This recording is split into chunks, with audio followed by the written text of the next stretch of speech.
Hello, and welcome to episode 61 of Missed Mando, Ontario's source for the latest in the disc golf world. I'm your host, Robbie Holden, joined, as always, by my friend and co-host, Shawnee G. Sean Galbraith. Sean, how you doing, and what you been up to since our last show, my friend? Doing fantastic, Mr. Robert. Played a couple fantastic tournaments the last couple weekends. 2 weeks ago, played the latest Christie Lake Spring Fling and had an absolutely fantastic time. Came in, let me see here, I came in last place, only 36 strokes off the win, so pretty good for me. Below my rating, so, pretty typical for me. And then last weekend was up in Muskoka for the Muskoka Open at Wolf Tracks and Limberlost.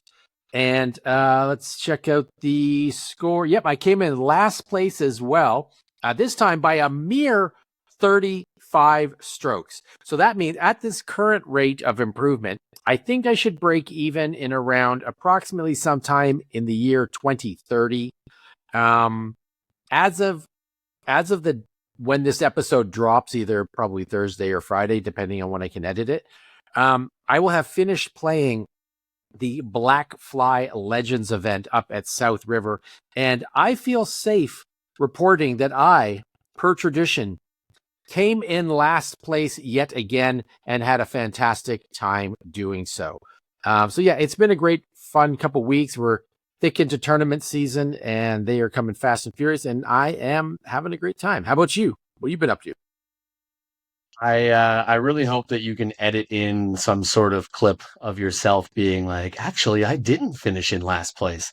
I'm hoping one day it'll happen. One day the DFL won't be the Sean Galbraith Memorial finishing position, but until I have that come day, in we'll second keep last on. place once this year so far, so that's something. There we go. Improvements.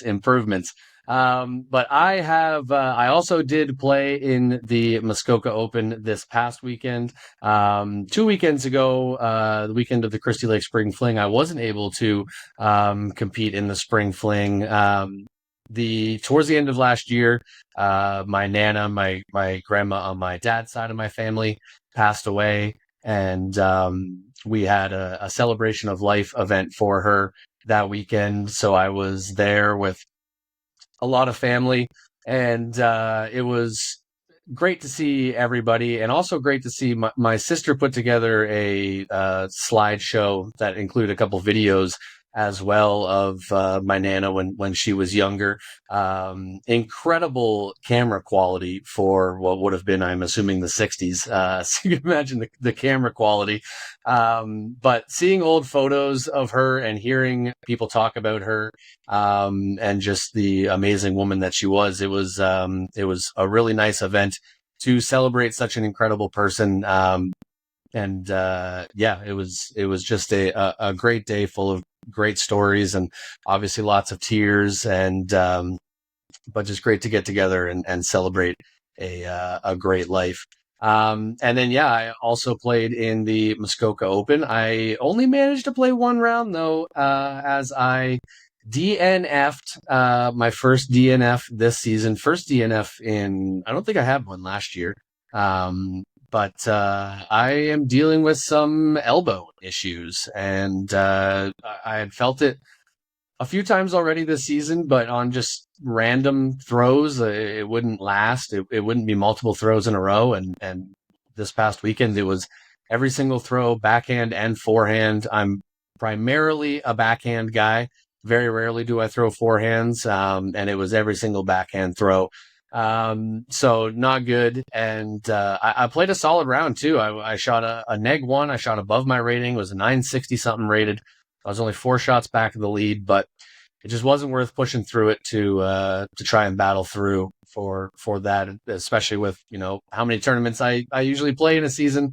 I don't want to make it worse and have to miss more time down the road. So I decided to DNF, and actually also since have dropped out of this weekend's Foxwood Open and the following weekend's Slopeside Sling. in Barrie. I have dropped out of both of those as they're both very bomber courses, and I don't think it's a good time to try and test out my elbow. So I'm going to give it some rest. I've talked to some people today that have dealt with elbow issues, and from the description that I got, it sounds like it's probably tennis elbow. But I will get it checked out by a doctor, and we'll give it some rest. I'm going to get some sort of compression sleeve or brace for it that I will probably start wearing when I'm playing to help it. And should be back at it. But I'm going to take basically a month off, and then I'm going to come back strong for the Dreammaker Open, which I will be at. Always a great tournament there, and not exactly a bomber course. So I think that's a good place to come back and see how my arm feels. That is what has been going on. Oh, I should also say, though I dropped out, I did stick around. I hung out with everybody, which was, amazing time afterwards, and off the course is always great. But I also followed along my good buddy and, spoiler alert, upcoming guest on the podcast, Brady Belanger. I followed him around for the final 2 rounds. I won't spoil the result because we'll talk about it in the interview and, of course, in the tournament recap. But got to follow him along on lead card, and just kept the vibes good, kept him locked in, and was a great time following along. Also, my first time seeing the new Limberlost course, the new redesigned Limberlost layout. Holy, is she a doozy! Very, very tough. I was watching the MP40 guys play from the black tees, the hardest tees, and yeah, it's very, very tough. But a great course nonetheless. Like, definitely jumped into top 10 in the province, in my opinion. Some areas that it can definitely still grow into itself and turn into an even better course. But from what I saw out there, it's got so much potential and is already a fantastic course. So one time I will be back out there to actually play it, but I got to walk it instead, and still had a great weekend. So we will get into the episode now. And like I mentioned, we're going to have a Brady interview coming up, but we actually are going to have 2 interviews this episode. And first, we are going to send it over to our first interview with Bryan McDonald, who we're very excited to welcome to the show. So we will be right back on Missed Mando with Bryan. Our next guest joined the PDGA in 2020, collected an MA2 win, dipped his toe briefly into MA1, and then jumped headfirst into MPO while raising his rating to 940 plus in only his first year playing.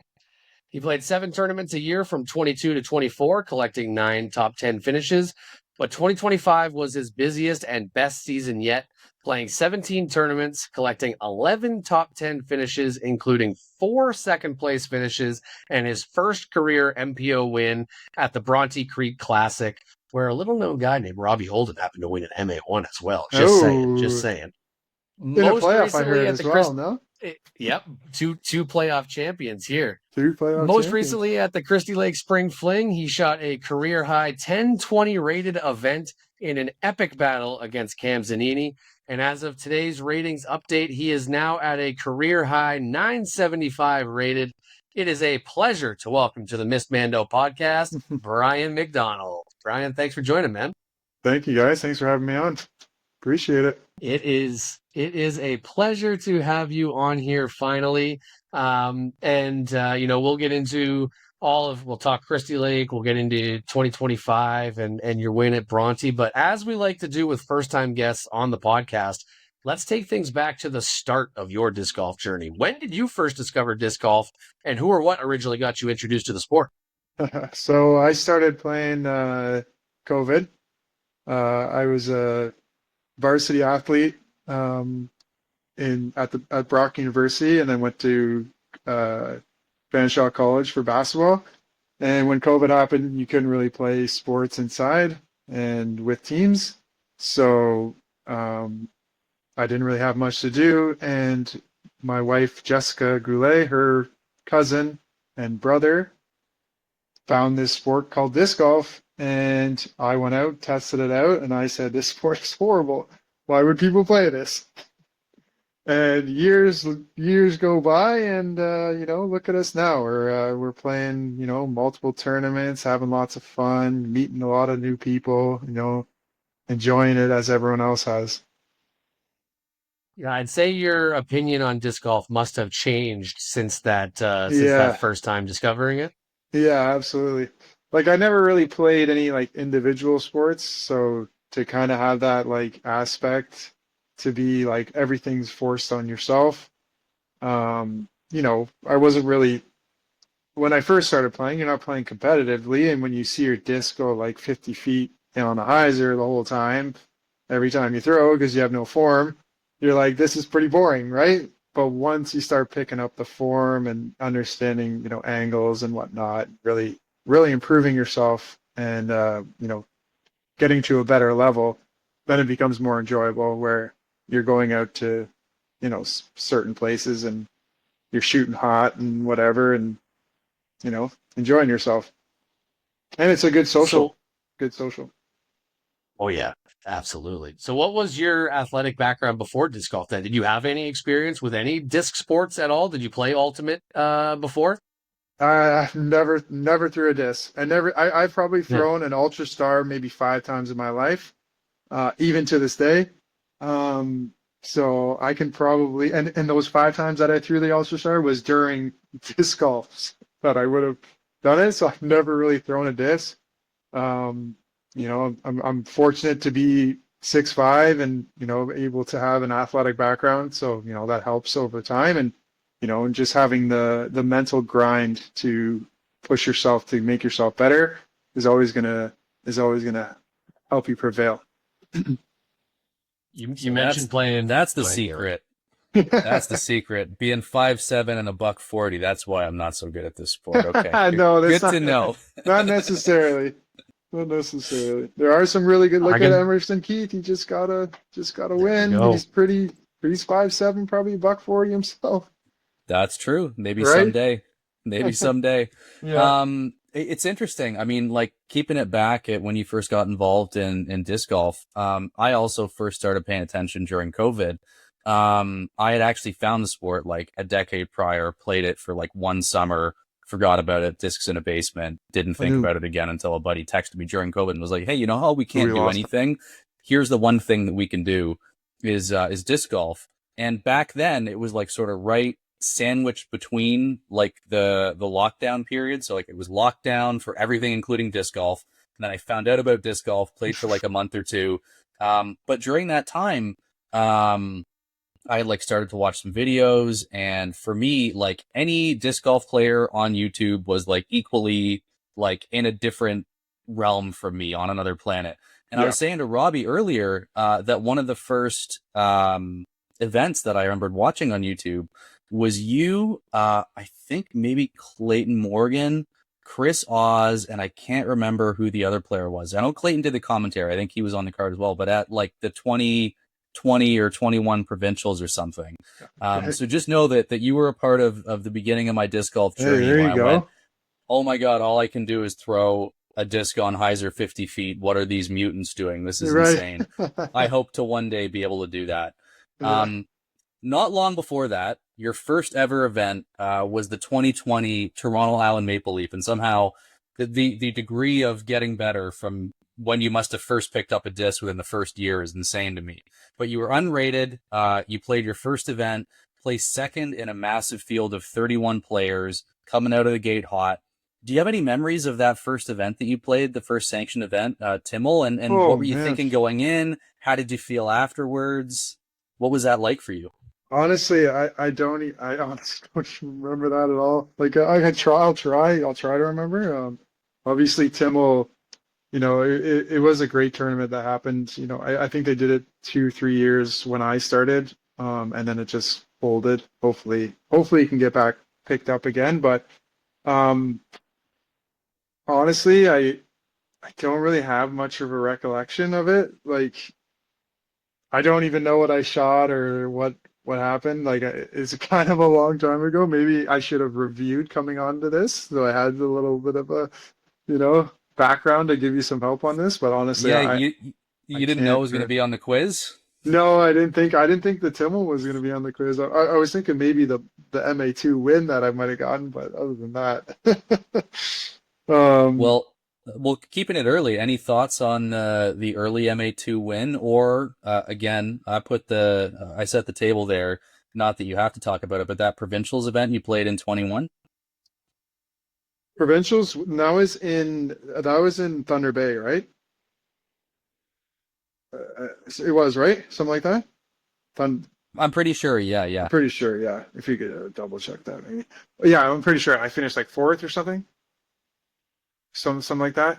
Yeah, that was an amazing experience, honestly. I love going up to those courses. I wish they weren't so far away because I have a blast playing Dragon Hills. Such a fun layout. Um, but yeah, that was probably my most intense first like start of my like disc golf realm because of it was a bigger field. I think there was like 60 of us or something. It was a huge field. Like it was crazy hectic because we had to go from playing at Dragon Hills and then driving across to this like random 9-hole golf course that they put on this guy's property, that they turned into a whole. I can't remember what the course was called, but it was kind of near Sleeping Giant, and they put this 18-hole course out there just for this to happen. And both my wife and we play, and so she had the car, I did not have the car, and I had to find my own ride to get there. And like the people I was talking to were like, "Yeah, my car's full, whatever." So I had to book it over there, and my tee time was in like an hour and a half, and it was like a 45-minute drive. I got there, and my people were teeing off on one as I'm like running to the tee, right? And they're like, "Oh, you're gonna have to get par plus four." And I'm just like, "Man, like you guys have no idea what I just went through to try and get here." And it was just like, and I'm like, I'm in the running, right? Like I'm top four if you take par plus four in your first hole. It's not looking too hot for your round.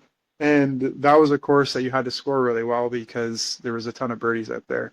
But yeah, that was probably like that made me really like want to push myself a little more because like I was kind of battling with those guys, playing MA1, pretty fresh on the scene, haven't really played too many tournaments, and you know, being able to like kind of be new to the sport and be able to kind of put myself near the top gave me some like drive to keep improving and just try and get better every day kind of sense. Slight little correction. Thunder Bay was nationals in Nationals in 2020. two What was this? 2023. twenty three. The 2021 provincials coverage, which Galen did send to us earlier to remind us, was out at Eddyville. Oh my And the God. card, Yes, that's what it Galen got it was. slightly wrong. The card was Chris O'Zollins, Justin Murphy, Justin Caleb Murphy. Frisbee, Okay. and Yeah, Yeah, it and was yeah. Bryan McDonald. How can you it, wa- forget that tournament? it was Clayton that was doing the The commentary. That's right. As commentary I for was True saying True when North. it North went, Disc Golf. yeah, Yeah. for True Correct. North. That was Yeah. 2021. 2021 provincials. Yep. So I played Yep. And it's 2021 provincials. No way. That was not it. correct. That's You did. wrong. That's You wrong. no. You I can definitely see it. played 21 I can provincials see it right MPO. But here. Ontario MPO? Disc Golf I Championship in mean, MPO. I Yep. understand why you may want to put it out of your memory because No. you said fourth, and I went, yeah. I mean, you were playing well on coverage. You Until did finish 37th out of 44 in that event. That no, but I was I did play well until that one hole. I got a that. 15 on a hole. Oh, good That lord. was that Y- hole. That was that tournament, Yeah, right? I wish I had firmer memories, but I remember sitting and like on my couch over there and That's watching the coverage and 2021. going, I wish I could do what these guys were doing, but I couldn't pick out many individual memories. Just that it was like formative. That I was like, oh yeah, this is so cool. We're having Bryan on because this is a person who I watched when I had no idea how to play disc golf and thought, yes, Bryan McDonald and Caleb Frisbee and Paul Macbeth, and Eagle McMahon. These Oh, people are all the Macbeth. same. Because they were all people I was watching on my couch from on YouTube. But yeah, no, I think we're confusing our events a little bit. Robbie, thanks for getting us straightened out. Hold on, when I gotta look at this because I don't remember my tournaments. 2021. When was Brian doesn't Nationals? remember anything he's done in the 2021. past. Yeah, memory shot, man. I mean, No, in fairness, looking I at your don't either. PGA page, you first played Nationals in 2023 when it was out in Thunder Bay. You also played Provincials in 2022. Your second time in Provincials in MPO, that was out in Huntsville. That was actually when Galen and I first met. Little special event there. nice. But yeah, that 2021 coverage is out on YouTube. If you want to see a 2021 Bryan McDonald, just search the 2021 Ontario Provincial Disc Golf Championship, and you will find it. Yeah. But before you did move up to MPO, Brian, you got some, Galen? Just very quickly, you are correct. You did take a 15. I did, round 2, hole 9, you Hole shot 9. a 15 on the 770-foot par 5. Yeah, so that was Perhaps a little bit of an Anthony Barella moment emptying the bag. I don't remember what happened. Correct. Is that the one across the cornfield? across the cornfield. That's right. That's that one. Oh, you were trying to cut the corner? Hey man, I didn't finish last. Like, come on, guys. I shot a 15 I on know, one there hole. we go. That's not bad, right? Like I was not DFL, just baby. comparing you to Eagle McMahon and Paul Macbeth 30 seconds ago, so, you know. Yeah. We're on your side. But before you did get to MPO, you had a fairly short MA1 career, only 6 events, and then you jumped up into MPO in 2021, less than a year after starting to play in tournaments at all. What made you decide that you wanted to make that big jump to pro right away instead of staying longer in MA1? I know this is a topic of conversation a lot across Ontario about when you should jump up, when you shouldn't, and stuff like that. So what was your thought process behind that? So when I was moving up, I always said to myself, if you win an event, just go up to the next level, challenge yourself, put yourself in a but I like to just put myself in the hardest situation to try and I'm never going to get better if I'm playing with people that I'm not saying that they're like in a worse situation, but I know if I play against people that are a lot better than me, then I'm going to be able to push my ceiling a little more. Like my floor might stay about the same, but my ceiling is going to rise a little higher because these guys are going to be, putting up huge numbers. So, to be able to shoot those 1,000 rated rounds, you got to be playing with people that are shooting 1,000 rated rounds to stay with them. But when I won my MA2 tournament, I think that was either my first or second tournament, I said, if I win the tournament, I'm just moving up. So then the next time I was like, okay, if I win an MA1 tournament, which I didn't PGA sanction, but I did at the winter, it was at Foxwood. We did a winter tournament there. I can't remember what it was called. One of those PDG events. Yeah. And it was a pretty good field. And so I was like, okay, well, I just beat Joe Vanderveen was getting good at the time. And I beat a bunch of other guys, Brady was there, I think, and some good MA1 players. And so I said to myself, well, once the season starts up in the spring, I'm just going to go straight to MPO from there on. And that's how it started. And it took me a while to get my first MPO win. And it will, even people that are even thinking of moving up to MPO, it's going to take you a while. It's stress. It's, there's more pressure. You have to excel. You can't take a round off. You can't take you can take a couple holes off, but you can't take a stretch off, because the guys that you're playing against, are not gonna take too many holes off. So you got to make sure that you're keeping up with them. And that's, winning in a field of 4, sure, that can happen. Winning in a field of 12 to 20, that's where it becomes a little tougher, because now you're battling people that, are also higher rated than you and are typically doing very well. and you have to just you have to hang with them. You can't just take time off. And part of, I would imagine, the motivation is ultimately the payoff. So you win your first cash in MPO in 2023. So, give or take 2 years, the second season after you started playing an MPO. How did it feel to get paid to do this thing that you love to do in your spare time? So like ultimately, if you're playing in a MPO for Ontario, like ultimately, you're not really. It's not really like your payday. You don't sure if you're at the tops, you're making like you're making a more exciting summer to pay for a few extra things, right? Like ultimately, but like honestly, like I when I played the AM stuff, like winning disc and stuff, like over time, you get a lot of discs, and a lot of the stuff that you get, it might not go with the way the disc that you want, and so it's just like I would rather just try and put myself in a situation where I can win money instead of winning discs, and then I just said, no, screw it, I'm just gonna try and go and win some money, and like am I up on money? No, no, I would say not. But maybe in the future, if I can continually, keep cashing and stuff, then it becomes, then you're going to events and they're kind of paying for themselves more often. Especially with travel and food, that stuff adds up. If you want to start playing more tournaments, it's going to be more costly. And like ultimately, we're all in the Ontario field. We're all here for the good time. Everyone in the MPO field are beauties. Like I would never have a slouch to be on anyone's card. We all get along really well, and we typically are the same people at most tournaments. There's like one or two guys that slide in here and there, but ultimately it's the same like core group of guys.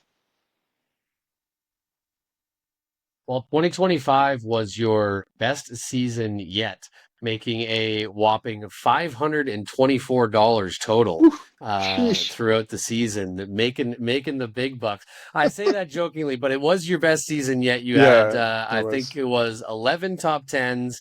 You had 4 second place finishes, and then, of course, capped the season in the last tournament of the year, taking down the Bronte Creek Classic in a playoff, a well-known and long-running tournament in Ontario that is definitely a feather in your cap to take down in a field that, like you said, you're playing against better players, and you were looking at it, the 5th highest rated player. So 4 players rated higher than you. You went out, you showed up, you took it down, and through the season, you something seemed to have been a bit of a shift, or something seemed to have clicked in your game. You were playing more events, doing much better, and constantly getting in contention in MPO against more talented competition. So going into last year, were there aspects of your game that you were working on that you found started to click through the season that brought on that more consistent success?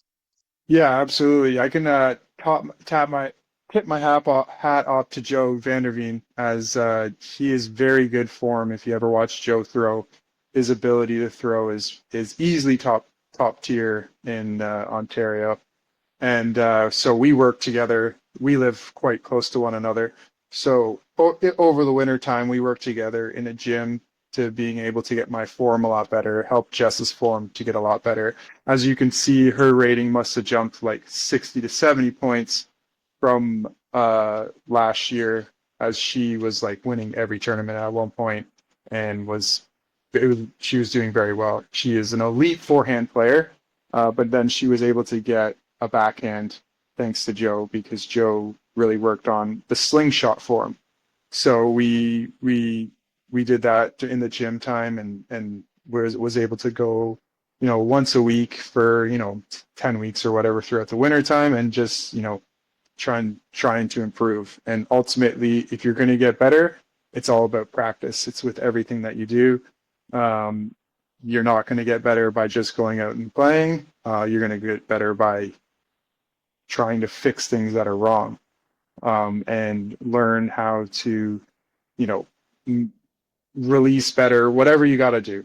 make your throw or your putt, at a really at a better level than it was.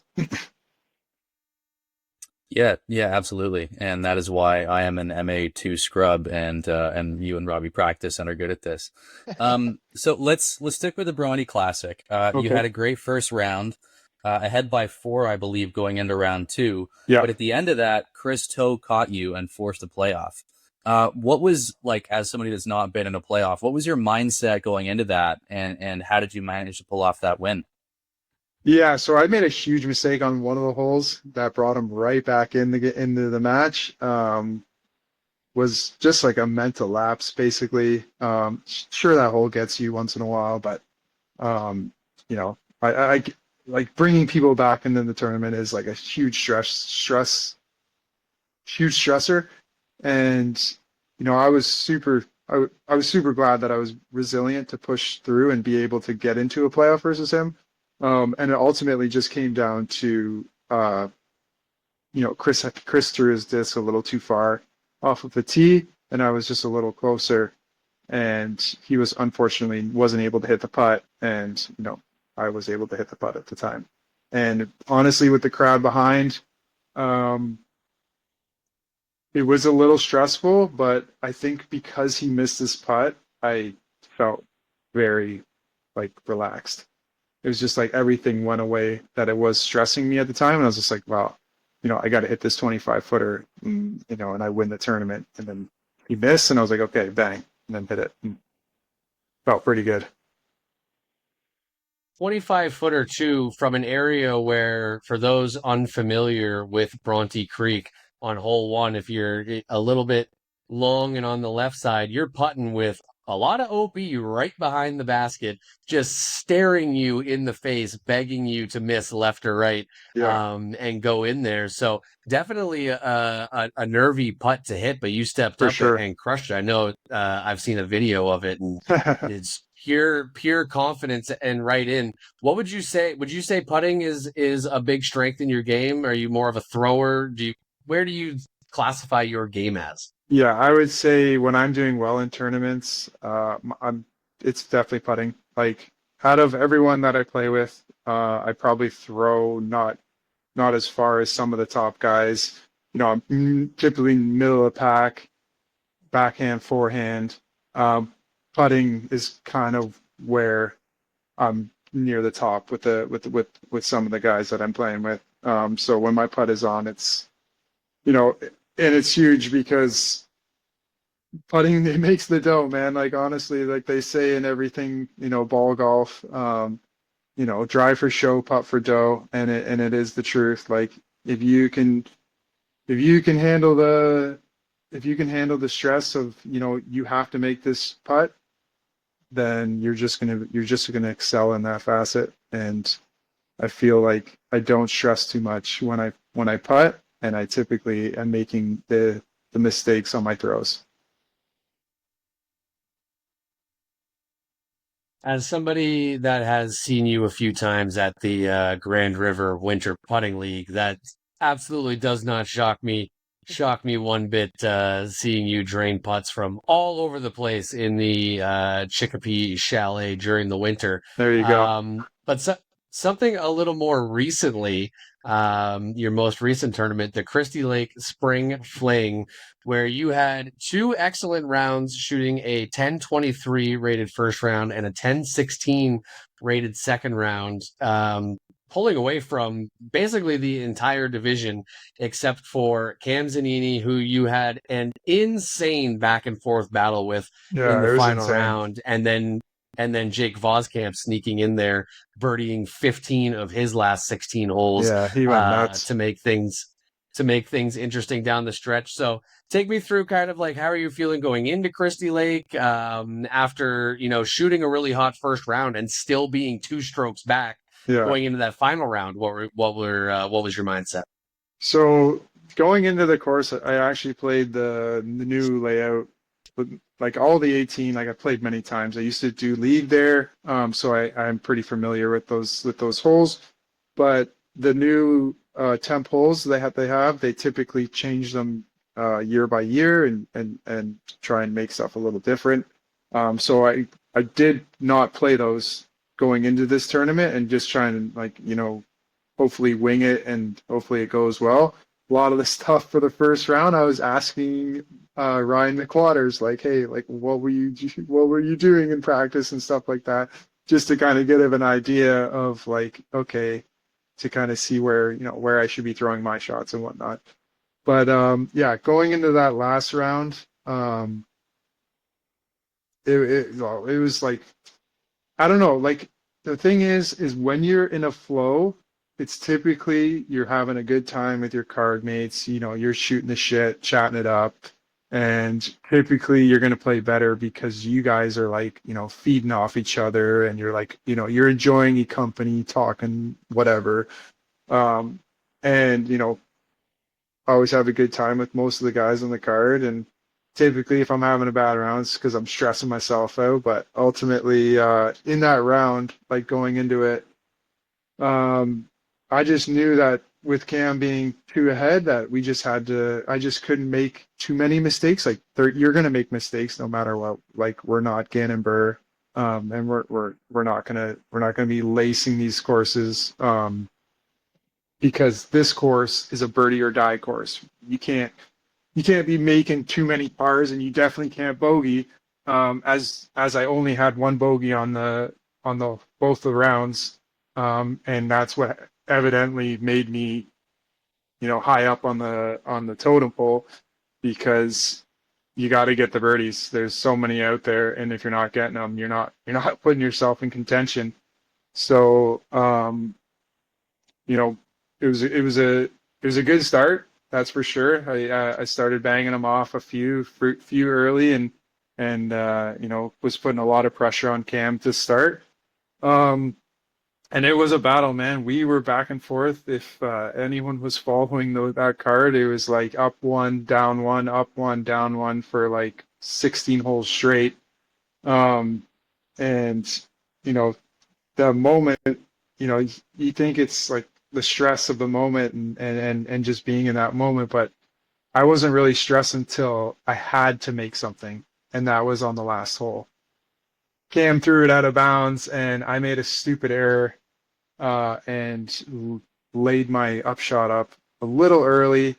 Left myself like a 45 footer, where he had to make his drop zone putt for par to win, and I had to make my 45 footer for birdie to beat him, which evidently I missed it. I was in the tree. Big mistake. Like, it's annoying because it was a simple upshot, and probably routine if you're not in a really tight situation. If you're playing casually, you make that shot 9 times out of 10.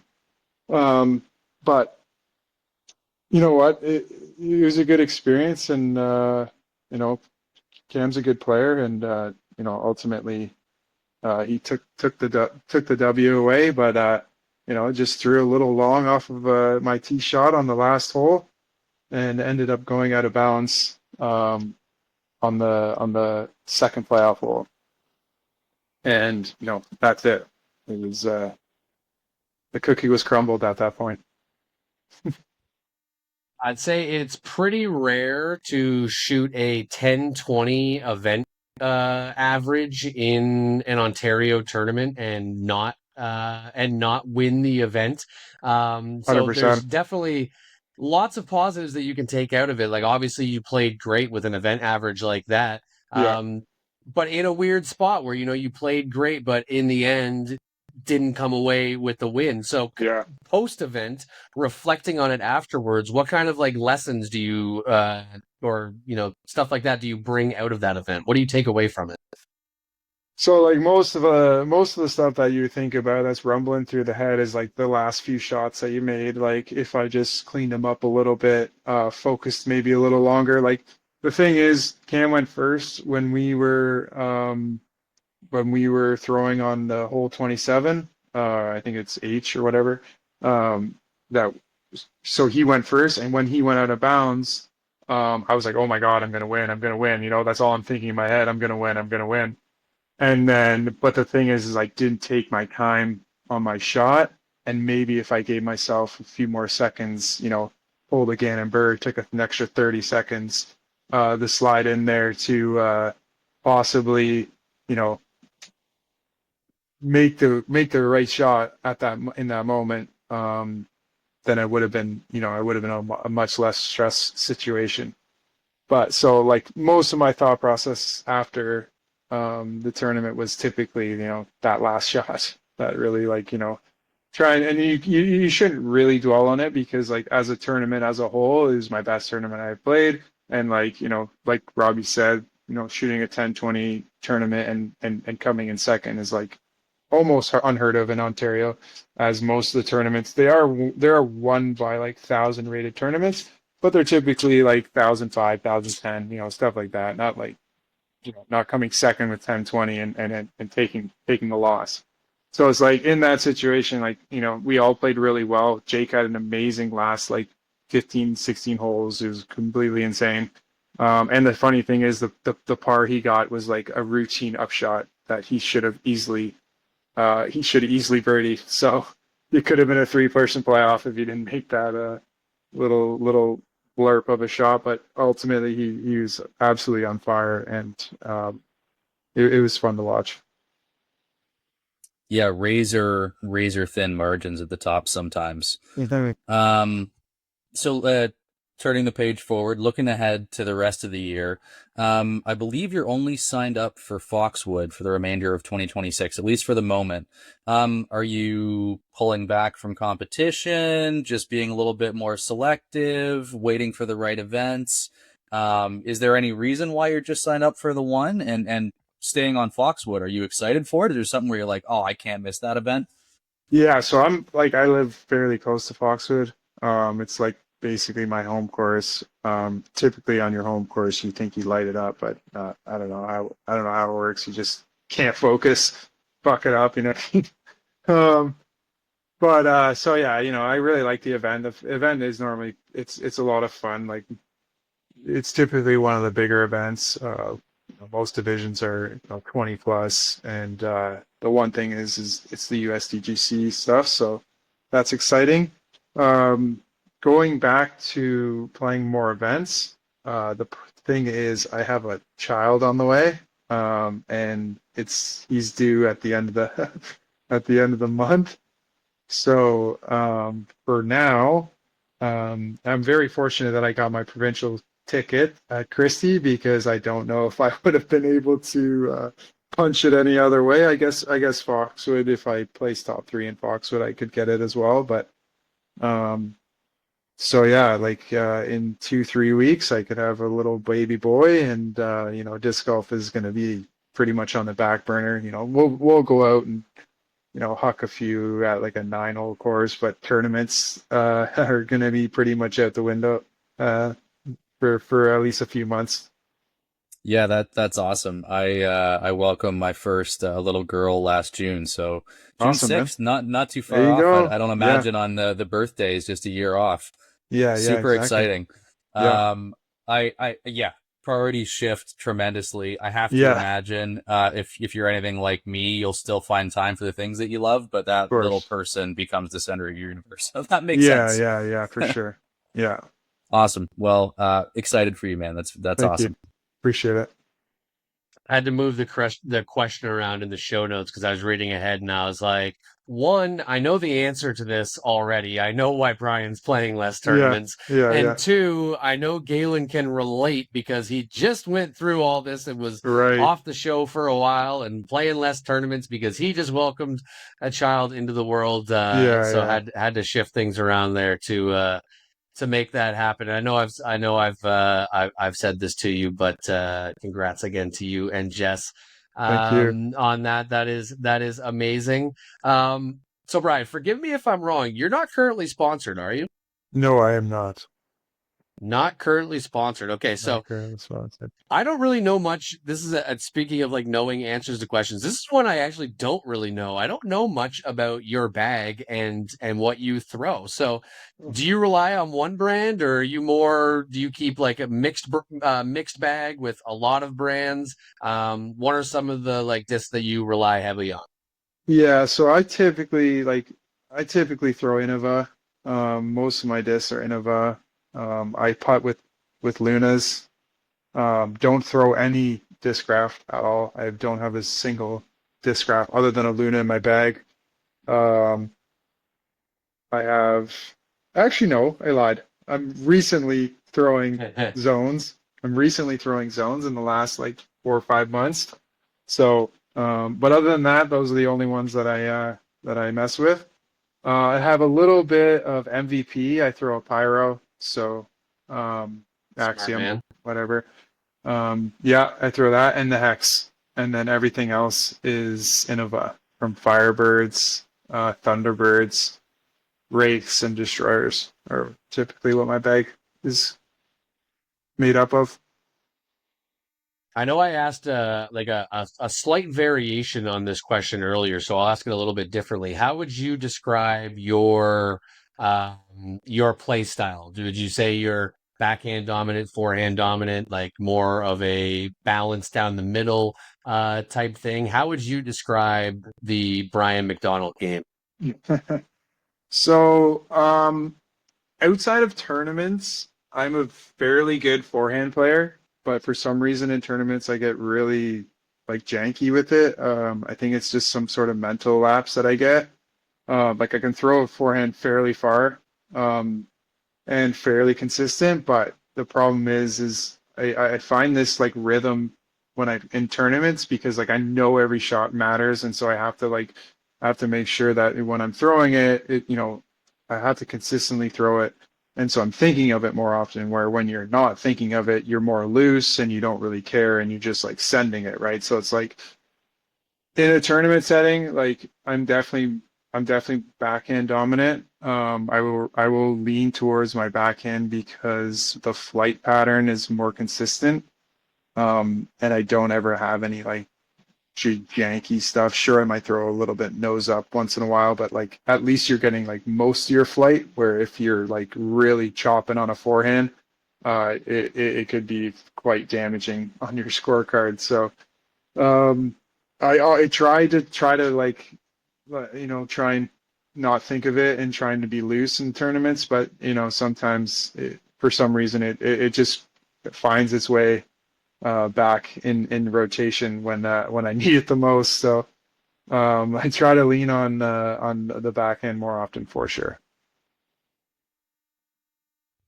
I dig it. Well, we have had quite the time having you on. We really appreciate you being on the podcast. Almost ready to let you go, but before we do, we want to hit you with a few lightning round questions.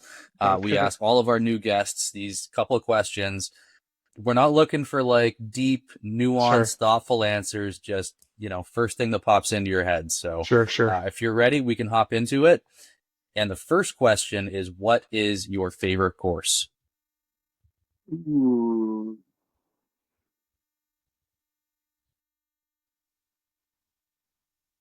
Yeah, lightning round questions aren't easy questions. Yeah, this is not an easy one. Favorite course like that I've played ever? Like doesn't matter, it not just doesn't have Ever. to be Ontario. Ever. Yeah. Um,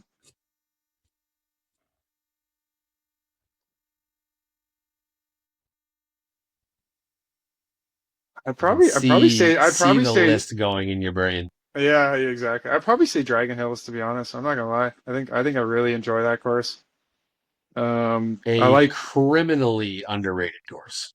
I agree. Yeah, I think like I really like Project 15, and it's definitely up there. But I don't know. I've been playing it a little more recently, and like I think it's just more of like a scenery course for me. Like it's like the lines and stuff are fine, but I find that like the aesthetics of the course is what makes Project 15 like really nice. But the similar throw on every hole is, kind of has lowered its standards for me more recently.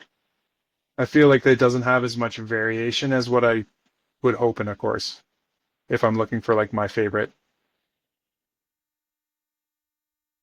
I totally get that. And yeah, like I said, Dragon Hill's criminally underrated. Thinking that Kalen Shat shot a 15 under on that course is Yeah, I was on his still card. absolutely. Oh, you were? You got to Yeah, see that? I was on Wow. his card. He was even through three and then went 15 Yep. straight. Yeah, 15 straight to yeah, finish. it was awesome. It ended up being like 1070 something rated, I Yeah, think. Just an absolutely crazy round. That's awesome that you were on the card and yeah, got to see that. it was a lot of fun. All right, Brian. Next one, kind of along the same vein, but a little different. What's the hardest course you ever played? The hardest course. I haven't really ventured Yeah. too much. What course took your lunch money? What course took my lunch money? I don't know. Hoko gets me when it's windy as shit. Oh, So I agree. I I'm might with have you to. there, buddy. I might have to slide that in there because I've had some abysmal rounds at that course. Any I'm with you. A-tier I'm with tournament, you might as well just like. I might as well not even show up. I just get destroyed. It's like the more pressure there's more money on the line, the more like, it's like more prestigious and stuff. And, you take away We'll those have A you on again tiers. in a week after you win this weekend's Foxwood Yeah. Open. Yeah, that'd be sick. I thought it was going to be the Niagara on the Lake Ace Place, but I guess that's an okay answer too. So we were talking before about basketball a little bit, hockey before we started recording. Yeah. One sport to watch or play other than disc golf. What is that sport for you? Like if we're talking playoff setting, um, or even like Olympic setting, I do really enjoy hockey. Um, obviously I would watch more if the Leafs were playing. But um, I do probably watch more basketball than anything though. And then it probably goes basketball, football, hockey, ultimately. Lots Um, more hockey to watch next year for the Leafs with Gavin McKenna, I think. if they draft Gavin Kenna. If they don't draft Gavin McKenna and Craig Berube is the coach in October, I'm not watching a single game. I don't care. I'm out. As all Leafs fans say. Yeah, until they pull me back in. That's right. I feel like going into that question, I could have 100% accurately predicted that it would have gone basketball, football, hockey for Brian. Yeah. If you know Brian, that's a clear-cut answer. Yeah. Here's one that I definitely don't know where you're going to go with, though. What song makes you instantly turn the volume up to max? What song? So I'm a big house fan. I like to listen to a lot of house. Yeah. I grew up listening to a lot of house. To name a song though, like, oh man, like I don't even think I can name you a song. I'm not even kidding you. Like at the top of my head, It's like all I about the just, vibe. Yeah. yeah, it's literally just about the vibe, the beat. Like if I'm thinking of like one song that I'm trying to like put in my head, I probably can't give you one. I'm not kidding you. Maybe like what about like a go-to artist or something? Is So there like an artist that stands out? so I really like Jess and I, we listen to a lot of like like folk music and stuff, and we've gone to concerts and stuff, and Yep. we really enjoy the Lumineers. We really enjoy Oh yeah. Noah Kahan, um, Vincent Lima, those types of guys. Um, so top of my head, probably have to be the Lumineers. Would be like my I go-to love the Lumineers, so I love that. my go-to guys. Just because we see them three times, you got to factor Nice. that in. So yeah, really enjoy them. My wife would be happy Noah's on the finalist list. She loves her sad boy music sometimes. Yeah, he's great. It's not even just the sad songs. Like he's just like, I don't know. He's got a really good voice.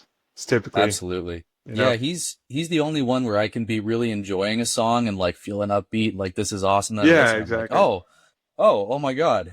Noah, who hurt you? Are you okay? Yeah, yeah, Yeah. for sure. And a lot of range. I love him. Yeah. So you are Sean likes to tell this question or ask this question when he's here by painting a picture. So you're on a road trip. Perhaps you're just leaving an event, or you're on your way, you have some extra time to stop on the way, and you drive up on a Friday afternoon, you're playing on Saturday, and you see a fast food sign on the horizon, your favorite fast food restaurant that you're going to stop at on the way on this mythical road trip, to grab a bite to eat. What is that favorite place for fast food while you're on the road? For fast food, I don't know if you classify Chipotle as fast food or like, it'd probably be that somewhere like a burrito or a shawarma would typically be like our go-to kind of thing. And if it's like Heck a yeah. burger, it's probably A&W. That's probably it. Maybe a little bit of Popeye's chicken in there. You know what I mean? There we go. You're speaking my language. I'm getting hungrier and hungrier just sitting here talking about it. Shawarma is definitely one of my go-tos, though. Yeah, So shawarma. fantastic choice there. Yeah. Next one I got for you, Brian. What movie never gets old, no matter how many times you watch it? Ooh, I'm gonna have to go with The Dark Knight for that one for sure. That's Yeah, probably buddy. my Yeah. all-time favorite movie. Um, Princess Bride is definitely up there too. Really like that. Mm-hmm. It's it's a classic. Yeah, probably those for sure. Are you also a fan of the Pattinson Batman, or are you just a Uh, Dark Knight purist? I'm not a hater on him. I thought that movie was quite well done. That was more of like a full cast where, The Dark Knight was, the the Joker. Like Yeah. he just took over that movie and made that an amazing movie. Oh, it was My favorite incredible. villain role in any like comic book related movie. Heath Ledger Yeah. as the Joker is just chef's kiss. So good. Yeah, exactly. Yeah. Legendary. Yeah. Last lightning round question, which is actually very apropos that we're talking about The Dark Knight, even though there are not any of these in that specific movie. But superhero movies, if you could have any superpower, what would it be? Ooh, it's gotta be flying. Gotta be Yeah. flying. Without a doubt, the most common answer to this question that we get amongst guests on the show. If I was keeping a tally of all the times, it would be very lopsided Yeah. towards the power of flight. Yeah, the power of flight. Yeah. Being able to Yep. go wherever you want would be amazing. And especially with the Amen. prices of Amen. gas. Holy fuck. Oh, yeah. Yes. That power of flight is becoming more and more ideal these days. That is for sure. Well, Brian, we have had you here for a while now. Thank you so much for coming on and joining us. It's been a blast to finally get you here on the show. Before we let you go, do you have any final comments, shout outs, anything like that you would like to give? We always like to leave the floor open for our guests. I'd like to shout out my wife, Jessica Goulet. Smart man. I am unfortunate. I'm unfortunate that I'm able to play tournaments still, and she is not fortunate. But she will be working this weekend at the Foxwood tournament. So, make sure you pop on by and say what's up, and give that big belly a nice poke. And other than that, yeah, that's about it. If I do that, I'm just gonna have to quickly be like, Brian gave me permission. Brian told me to. I swear. Yeah. I She'll will know. also add, friend of the show, Jess Goulet, as well. We have completed another couple here on the show There you that go. we have completed the set of. I think that's what our third full couple set that we've had on the podcast now. There you go. So love to see that. And Bryan, I know I will see you out on the course this weekend. Even though I'm not playing, I'm still going to be out there. Yeah. But I will say it here as well. Best of luck this weekend. Your home tournament out at Foxwood, a great course, and I'm sure it'll be a good weekend. I know you jokingly said A tiers don't exactly go well for you, but I know there's something special in the cards coming. Your There you go. last one before the baby's here. I think it's going to be special. So best of luck, my friend. Thanks a lot, man. Appreciate it. Thanks again to Bryan for joining us, and we will be right back here on Missed Mando. Welcome back to Missed Mando. Thank you so much once again to Bryan for coming on and joining us. Spoiler alert, little peek behind the curtain. He actually hasn't joined us as we're recording this yet, but I know it was a great interview because, well, it's Missed Mando. And that's just what we do here. We got great guests and we have great interviews, and we are going to move on now to some Ontario news and a little bit of general news coming out for this episode. UDisc released the top 100 courses in Ontario, or sorry, in Canada.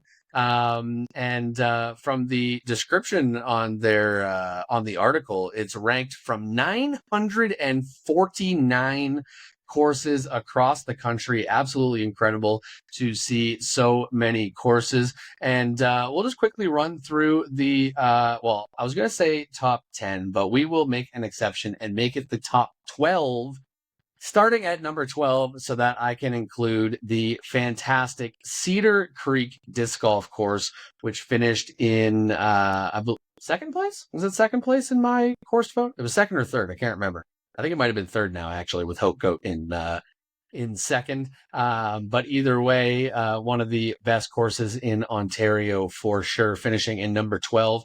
Number 11 in Canada is the Huckett Disc Golf Course out in PEI, another fantastic course. I had the pleasure of playing that for Nationals in 2021, I believe. A fantastic course.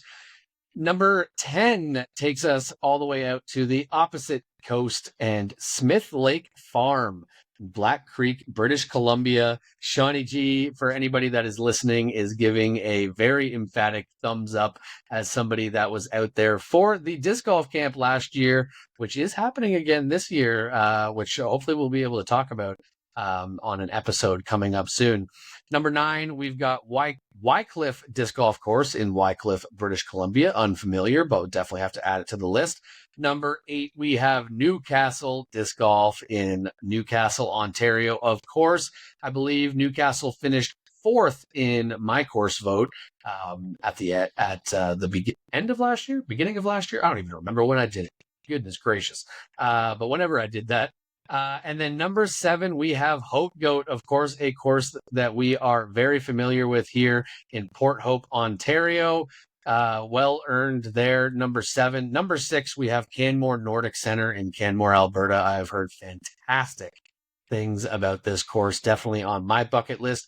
Number 5, we have the top rated disc golf course in Ontario, according to UDisc, according to my course vote, according to lots of people that you ask, Project 15 in Lakefield, Ontario, just north of Peterborough.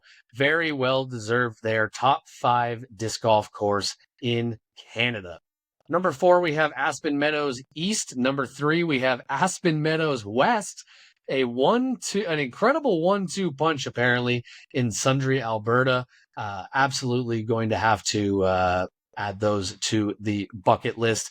And then number 2, of course, that I'm sure lots of people are familiar with, Raptors Knoll Disc Golf Course in Langley, BC. I have yet to play it, but I've heard fantastic things. Definitely on my disc golf bucket list. And number 1, which is the number 1 course, in my opinion, that I have ever played yet. I've only ever played in Canada. So my bucket is kind of small, but the best course I've ever played, formerly number 3 disc golf course in the world, according to UDisc, and still the number 1 course in Canada. It's Hillcrest Farm Disc Golf in Bonshaw, PEI. Just an absolute masterpiece of a disc golf property. Anybody that has the opportunity to get out there, I highly, highly, highly recommend it. And of course, as I will always say, make sure you stop for some hand pies while you're out in PEI as well. You can hit up Huckett. You can hit up Hillcrest. Somewhere on this list, I'm sure, is also, what's the other one? Pine Valley? Rose Valley? Rose Valley, which is also probably somewhere on this list, but I'm not going to search through it. So PEI has some great disc golf out there. And yeah, that's a little rundown, a little taste of the top 100 disc golf courses in Canada. If you want to take a look at the full list, we will put this in the show notes as well, a link to that.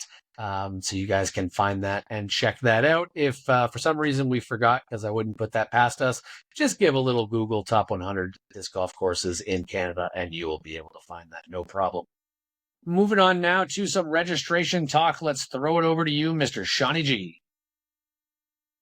Still more registrations to sign up for in the next 2 weeks. First, we got the South River CWE I'm In. It's going down at Tom Thompson Park on June 24th. Registration opens on May 20th. It's only $35 to play. So women, you should definitely sign up and go up to there to play that course and that event. It is a super fun course. And I'm going to pretend that I've already played the event that I'm going to play there this weekend. It was a fantastic course. Again, had a great time, and you will too if you play the South River CWE. Next, a big one, the 40th annual Flats Classic XL, and XL being the Roman numerals for the number 40. That opens let's pretend it's Thursday. It's opening Thursday of this week. I may or may not have gotten the episode out in time, so it either is already open or it's about to open, depending on when you're listening to it. It opens at 8 o'clock on Thursday for the event going down on August 15th and 16th. This is a 3-round event, shotgun start, so there's only going to be 72 players in it. And then for fun, after the final round on Sunday, the top 4 MPO can compete in an 8-hole safari skins match for even more cash. Don't know why FPO is not included in that, but for whatever reason, it's only the top 4 MPO, and you can spectate and you can watch them take it down. It can be fun. Next, the Big Bold Berry Classic, which is part of the 2026 Ontario Masters Classic Series for age-protected divisions. This is going down on Wednesday, August 19th at Sandy Hollow. Registration opens for this on May 20th. I like these Masters series that are midweek. As someone who is self-employed, my boss is very flexible in allowing me to take the day off to go actually play these things. And there's somehow still a bunch of upcoming events with space available in the next few weeks. The CWE in St. Catharines going down on May 23rd, and none other than friend of the pod, Elaine King, has signed up to play the event in FP65. How cool is that? Definitely you want to check that one out.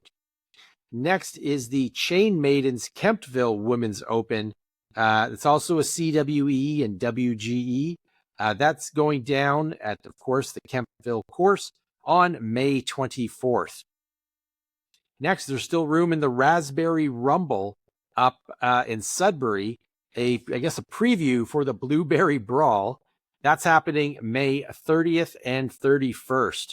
And for the juniors, there is Heisering Around the Spruce, of course, at White Spruce. That's happening on May 31st, and that is part of the Little Heisers Tour for junior players. Definitely want to sign up and get your kid out to play that event. Spruce, of course. White Spruce represent. And that's it for registrations and upcoming tournaments for the next couple of weeks. Over to you, Robbie. Lots and lots of stuff upcoming. So get in on some events.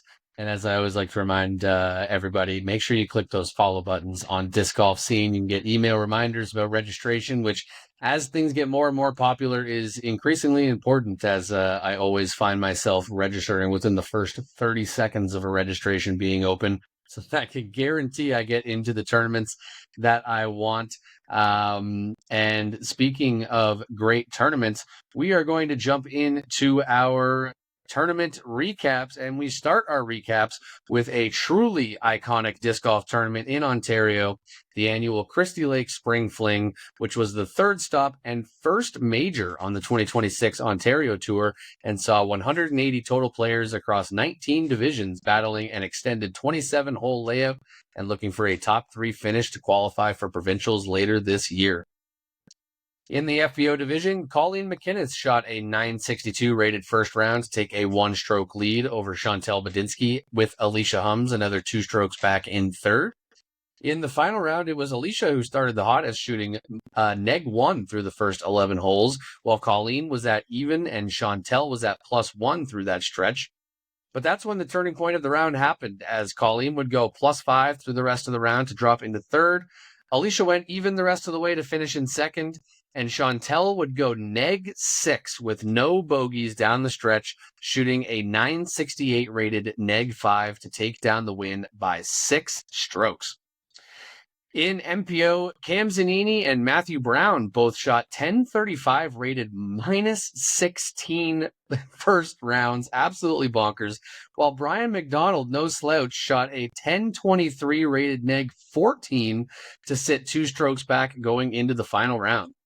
I didn't hear why, but Matthew DNF'd before the final round, giving Cam the solo lead, but Bryan went neg 4 in the first 5 holes compared to Cam's neg 1 in that stretch to take the lead.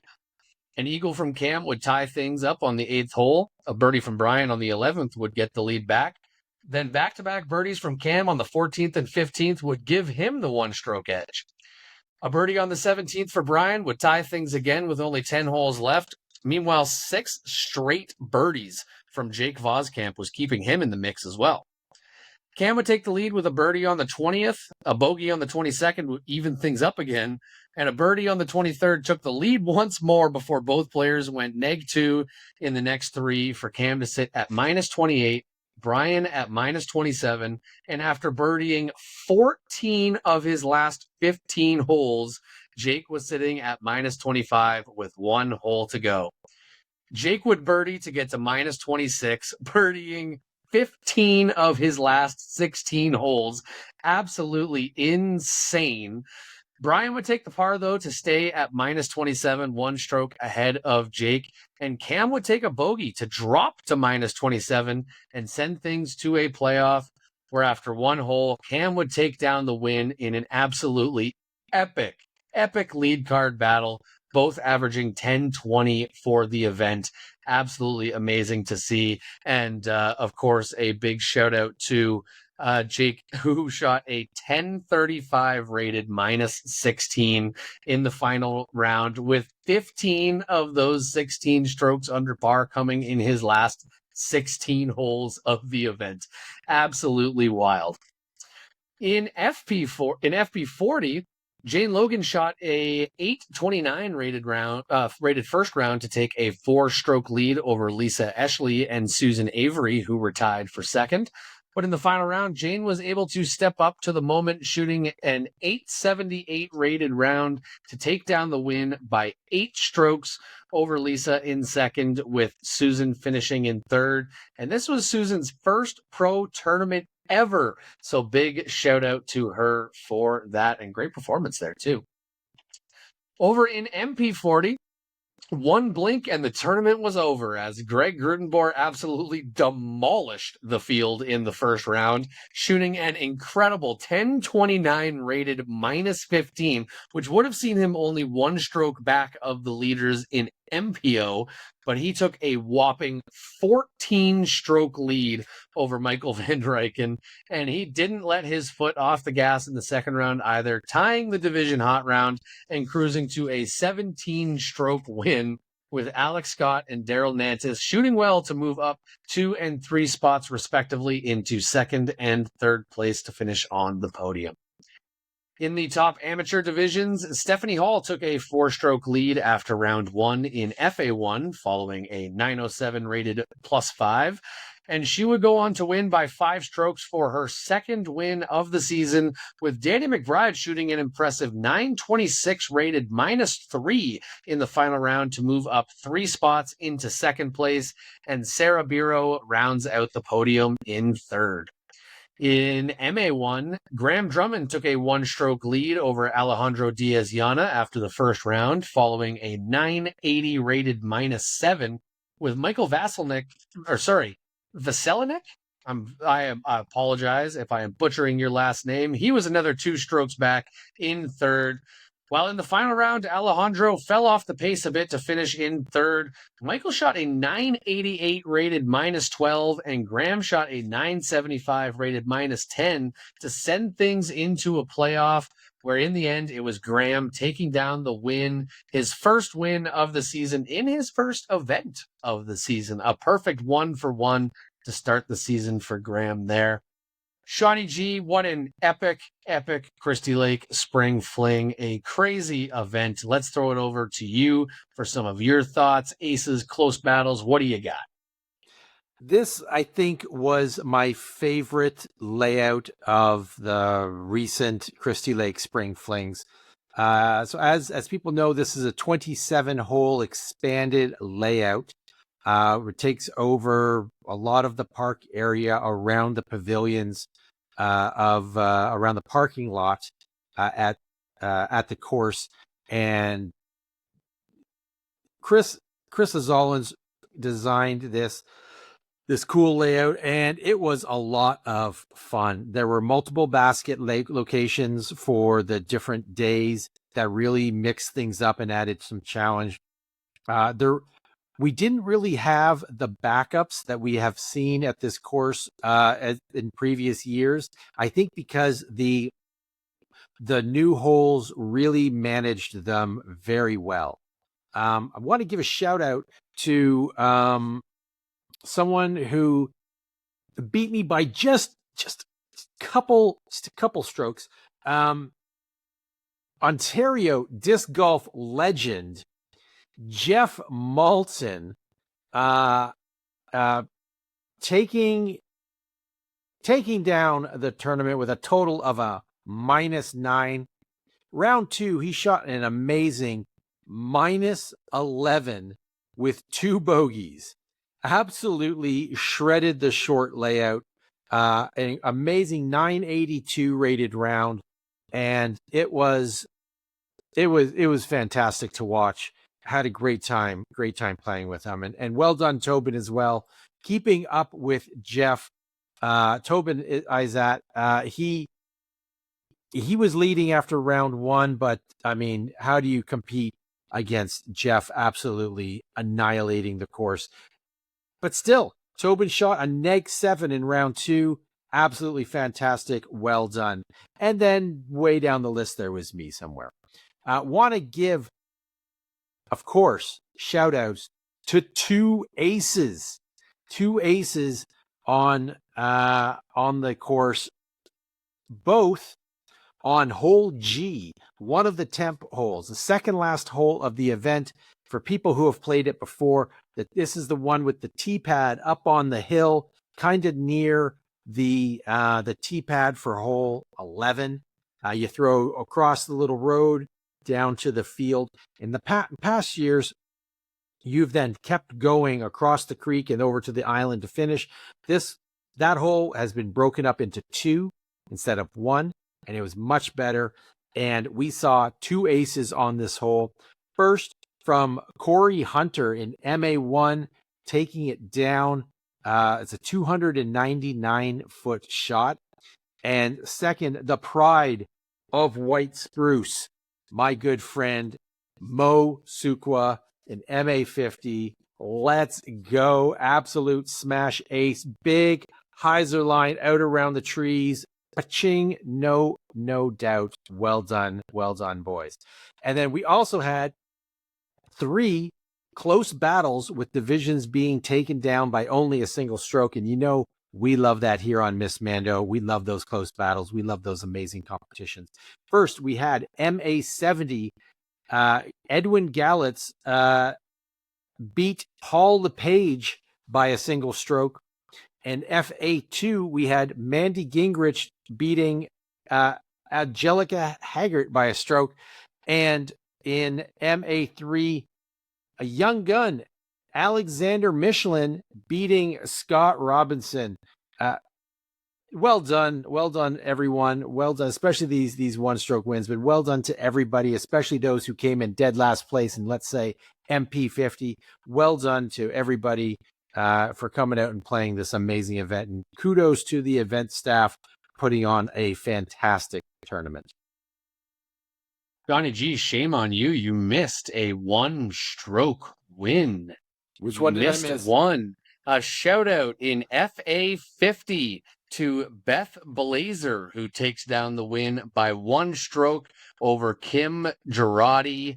A good battle there, taking it down by one stroke and quickly sifting through it. It looks like that's the only one you missed. Of course, MPO and MA1 were in playoffs as well, but we talked about that in the recap. So, oh my goodness, just quickly flipping through and looking at these strokes and then seeing Gigi's 17-stroke win again in MP40 just made me react the same way I first saw it almost.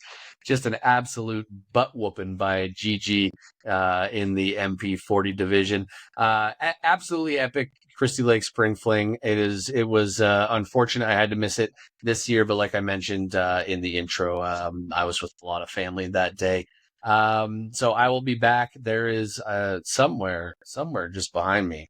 It might be just out of frame. I can't tell because my screen's a little minimized, but right where my finger is, it's a nice little Christie Lake Spring Fling MA1 trophy from when I took it down. So I always love that course. Can't wait to be out for that event next year.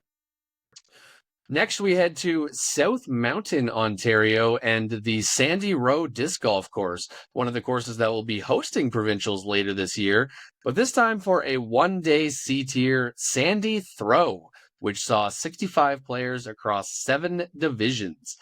MPO was the only pro division in the field, and after the first round, it was friend of the show Carter Yeomans in a tie for the lead with Quebec's Charles Blanchette after matching 1026 rated -7 rounds, with Jacob Mainville and Chris Lay tied for third at -3. In the final round, while both players were able to keep their scorecards relatively clean with only 2 bogeys, Carter was able to get 9 birdies to Charles's 5 to take down the win by 4 strokes, with Jacob finishing in third, giving Carter 4 wins in his first 4 events to start the season. A perfect 4-for-4 start.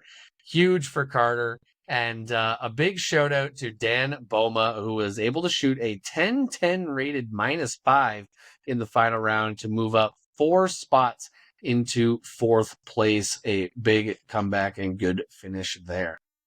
In the top amateur divisions, Zoe Massey takes down the solo win in FA1 as the only competitor in the field. And in MA1, Noah Berube and Spencer Zollinger were tied for the lead after round 1, following 986 rated -2 rounds. But in the final round, it was Noah who was able to clutch up with a -3 to take down the win by 3 strokes over Spencer, with Logan Gillard finishing in third. Shawnee G, let's throw it over to you for any of your thoughts coming out of the Sandy Throw. No aces and no one-stroke battles to report, but so this was a field on the smaller side, like you said, with only mid-60 number of players competing. So let's give a shout out to all the winners. We had MA40. We had Michael Lewis shooting a +7. We had Brenda Cox taking down FA40 with a +42. MA2 saw Joshua Anderson winning it with a -3. So that was great to see, coming in under par. And Angela LaVictoire taking down the solo win in FA2 with a +55. I'm very curious to play this course because it's going to be on the Provincials tournament calendar, like you said. I don't know if I'm going to be able to get out there or if I'm even going to qualify for Provincials, so it may be entirely moot point. But I hope everybody had a great time, and I'm very curious to see how this course plays.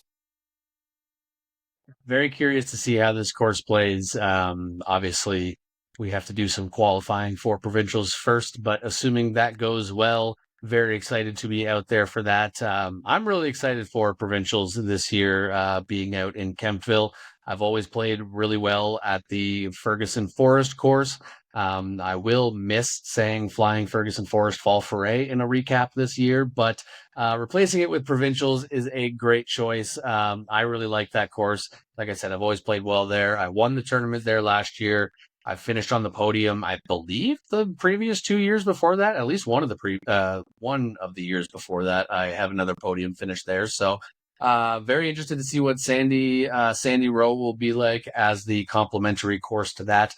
Hopefully, a course that I can do well at and try and make my way for a provincial title later this year.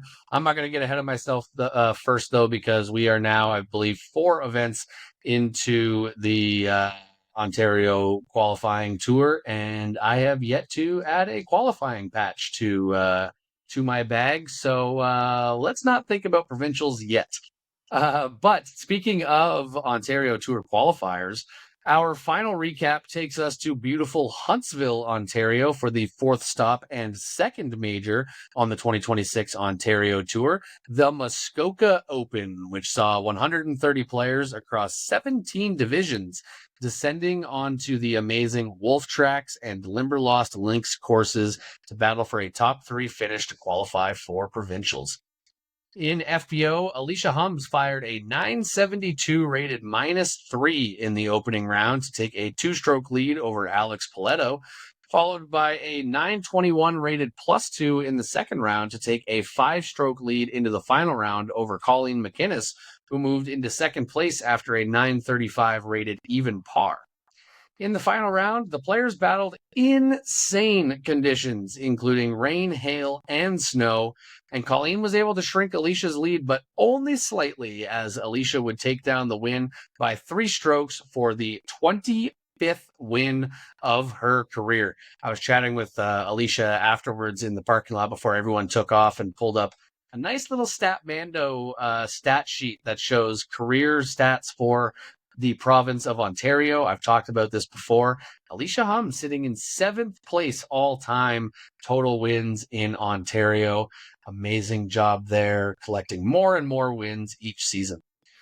In MPO, Thomas Gilbert raced ahead early, firing a 1034 rated -11 in the first round to take a 6-stroke lead over Calvin Rorda, with James Atkinson in third and Chris Tao in fourth. While after round 2, it was Thomas holding an 8-stroke lead, this time over James in second, with Chris 1 stroke back in third and Calvin another stroke back in fourth. In the final round, Chris was able to shoot a 1012 rated +2 to jump ahead of James into second, but in the end, it was the big maple show, as Thomas would shoot a 1037 rated -2 and take down the win by 13 strokes.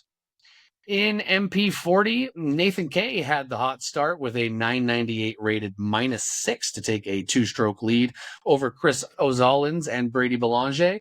But in the second round, he would fall off the pace a bit, while Brady and Oz shot 993 rated -8 rounds to sit tied for the lead, and Pete Chapman shot the hot round with a 1007 rated -10 to sit only 1 stroke back of the lead.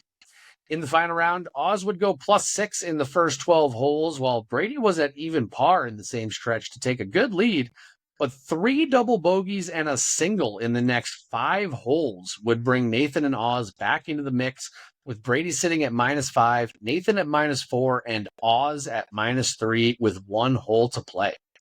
Nathan would take a par on his final hole to finish at -4, while on hole 18, Oz stepped up before Brady, gave a friendly chirp, launched an absolute bomb of a forehand, and almost aced the 398-foot hole 18, which would have tied for the lead, would have been an absolute insane ending. And as I mentioned in the intro, I was following along with Brady for the final 2 rounds of this event. So I was standing there watching this, and we all went absolutely nuts thinking that Oz was just about to ace the final hole on this insane. He kind of like put every fiber of his being into it, fell forward off the tee pad, and then as quick as I've ever seen somebody jump up, threw up the double Rocky arms in the air because he knew he had nailed it, and then almost aced it, but it just missed and trickled out to just outside the circle, I think, for his birdie putt. Brady stepped up next and turned his forehand over into OB, but it got back on edge, skipped twice, and rolled to about a foot inbounds, just narrowly avoiding disaster for Brady. But then he clutched up and he fired a forehand approach to 10 feet to basically ice it. Oz would miss his birdie putt, finishing in solo third, and Brady would hit his par putt to take down the one-stroke win, his second win of the season and 15th win of his career. Over in the top amateur divisions, FA1 voted to only play 2 rounds. And after the first, it was Sarah Skates holding a 2-stroke lead over Lauren Williams. And in the final round, she was able to increase her lead into a 4-stroke win. In MA1, Caden Finley took an early 1-stroke lead over Jace Clark with a 991 rated -5. But in round 2, Jeremy Brister shot the division hot round by 4 strokes, a 986 rated -7 to take a 4-stroke lead over Caden going into the final round, with Ben Carter sitting another stroke back in third. In the final round, the entire division struggled to keep bogeys off their scorecard, but Caden was able to collect 2 more birdies than anyone else in the field, shooting a 980 rated +7 to come from behind and pull off the win by 1 stroke over Jeremy, with Ben rounding out the podium in third. Shawnee G, you and I were both up there for this one as well. Let's throw it over to you for some of your thoughts coming out of the Muskoka Open. And Galen was there as well. Just like, it was wild. Yes. All 3 hosts were there, and still the 3 of us have not been in the same location at the same time, I think maybe ever. I actually think it hasn't ever happened that all 3 hosts have been in the same location. Actually, maybe Dreammaker. Dreammaker would be the last time. Yeah, that would be the last time. Yeah, No, when we actually all hung out together. No, we were all there. You were at different times, but I think we briefly met up to get our OG Missed Mando shirts swag that you got made for us. That would be like 2 years ago, I think. I think it was, yeah. Now, it wasn't only the courses that competitors were battling; it was the weather. It was a wild weather weekend up in Huntsville. We had rain, we had snow, we had thunder and lightning, very, very frightening. We had weather delays. It was really wild. On Sunday at Limberlost, we had hail. It would be like, hey, it's sunny. Nope, it's now a total hail downpour for like 15 minutes that turned to rain, that turned to sun, that turned to hail, that turned to snow, that turned to rain, that turned to sun. It was nuts weather.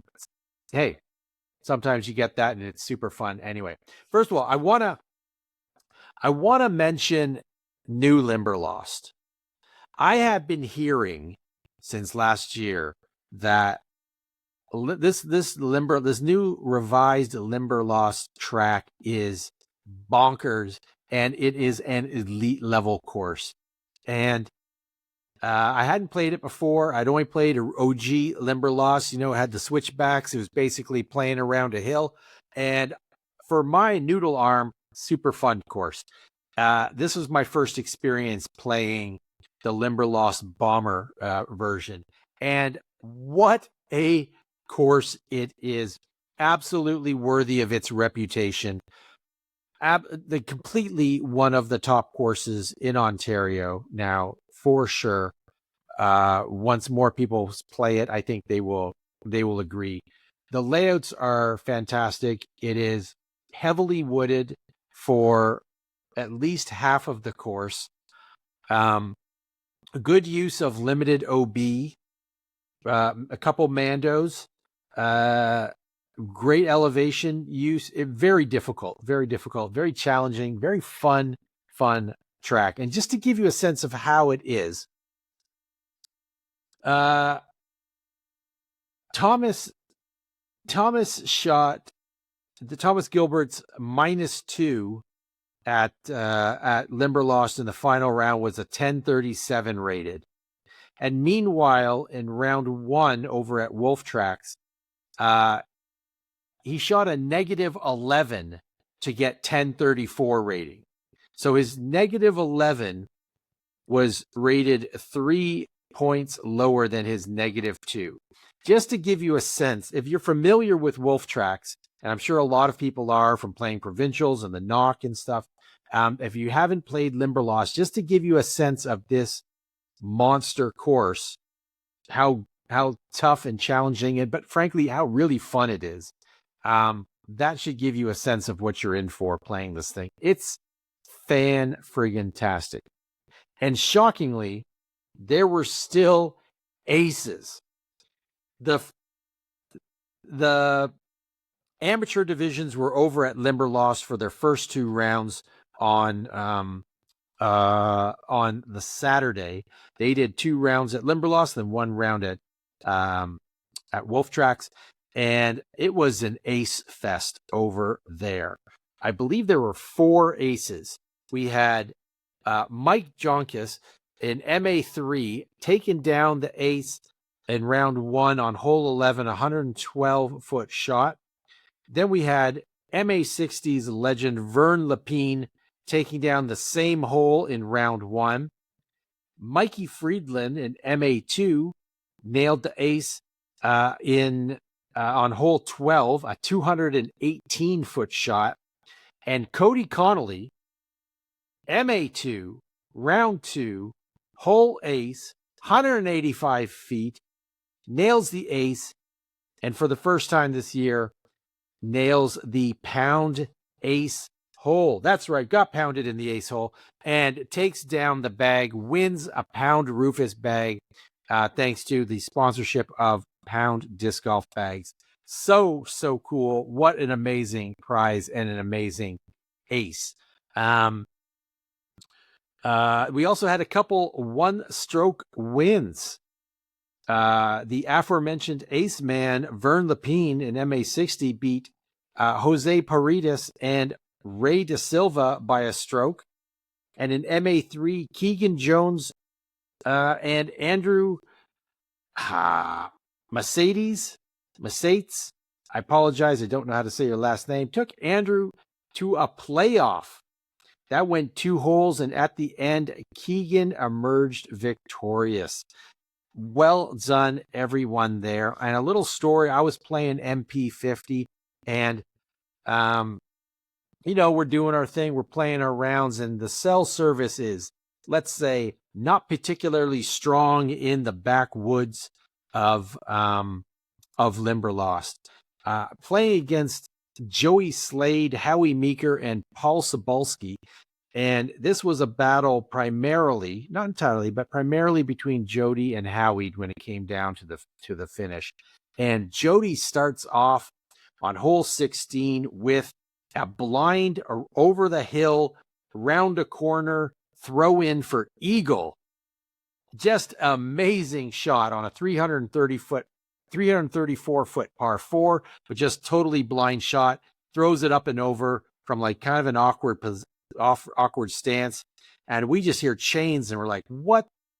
Wait, what does that? Did that go in? Was that some other hole? It was sick. It was so amazing. Well done, Jody, for the start. But then we come down to the final couple holes, and hole 14 is this elevated shot that goes down a sort of down a creek. It's not a very long one. It's only 219 feet, but there's OB on the left, like right, the whole length of the hole. And Howie gets this great shot, little forehand out over the OB, comes in, lands safe. Jody unfortunately kicks early tree and goes OB before crossing in bounds. Has to throw it from the short tee drop zone and ends up taking a 2-stroke swing on that hole for Howie. Howie then gets the birdie on hole 15. And at this point, we hadn't really been keeping track of the score. We had no cell service to do so, even if we wanted to. And so we were all like, well done, Jody. Congratulations on your win. Da, da, da. And then someone actually did the math and was like, wait a minute. Jody shot a +5 and Howie shot a +1, an incredible 965 rated +1. And we're like, Howie, I think you won, I believe Paul said. And we're like, wait, what? Refresh. And yes, it turns out that we were incorrect, and Howie Meeker had taken it down by 2 strokes. That unfortunate double bogue on 13 cost Jody the playoff, but that's disc golf sometimes. This was a fantastic event. My body may never actually recover from playing 2 rounds of an extended Wolf Tracks layout in one day, followed by a round at Limberlost. It was a lot. But it was a lot of fun. I had a great time playing with the guys and can't wait to do it again. And I will be back next year for the Muskoka Opens for sure. What a fantastic tournament. Well done, Spencer and Alyssa and all the TDs and the volunteers. Thank you very much as always. And it was great. I'm sorry you had to DNF there, buddy. You made the right call because finishing that would have absolutely ripped your arm out of its socket.